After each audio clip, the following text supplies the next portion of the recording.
A human infant lies in a dark room, her body locked in physical tension as she cries out. A few feet away, a caregiver stands in the doorway, overwhelmed and unresponsive. Human infants are born without the neural circuitry required to self-soothe. They operate on a biological baseline that requires co-regulation, the use of an external nervous system to manage internal distress. In a typical environment, a regulated adult provides this safety.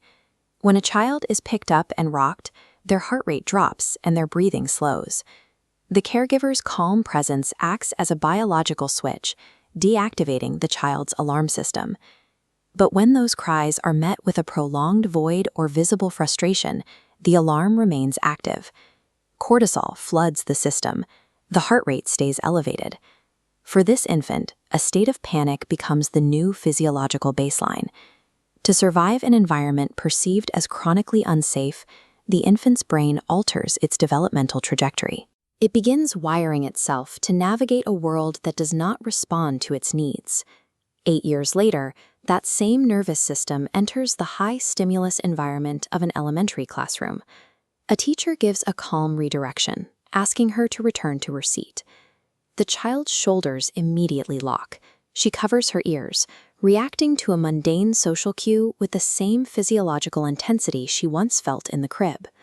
Because no external figure provides safety, her mind constructs an internal workaround.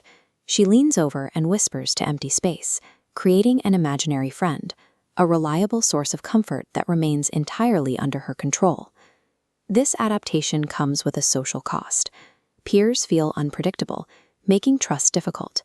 She retreats further into a fabricated internal world to maintain the safety she cannot find elsewhere.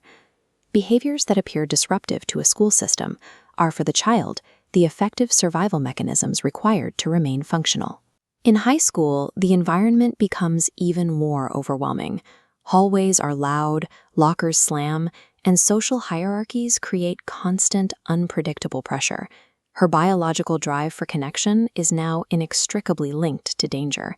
She stands apart from her peers, her body held in a guarded posture as she constantly tracks the room for potential threats.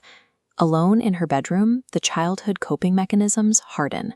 The imaginary friend is gone, replaced by a hyper-vigilant internal monologue that meticulously monitors her surroundings and her own behavior.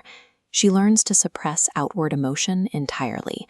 The internal pressure of her fight-or-flight response is visible only in small physical details, a clenched jaw or a tightening grip on her phone. Isolation and anger function as a calcified shield, a permanent structural defense against the return of an emotional void. As an adult in a corporate setting, she receives neutral feedback from a colleague during a meeting. While she maintains a mask of complete composure, her internal state is one of extreme tension. Her muscles are rigid, and her nervous system is bracing for a perceived attack. This disconnect follows her home. When a partner offers comfort or speaks in a calm tone, she withdraws. Her nervous system misreads closeness as an unfamiliar threat, prompting her to cross her arms and look away. The rigid control and emotional distance seen in adulthood are the exact same survival mechanisms forged in infancy, now hidden behind a professional mask. Alone at the end of the day, she reflects on the recurring patterns of tension and withdrawal that define her life. This defensive posture was forged in childhood, a physical requirement for a girl facing the world without a safety net. These challenging traits are not personality flaws. They are highly successful adaptations, the architecture of a mind that learned how to protect itself. True healing requires a shift in perspective. Instead of judging the behavior, we must investigate the foundational experiences that made these adaptations necessary, because behavior is a form of communication. At Behavioral Echoes, we look past the surface to understand the origins of potential.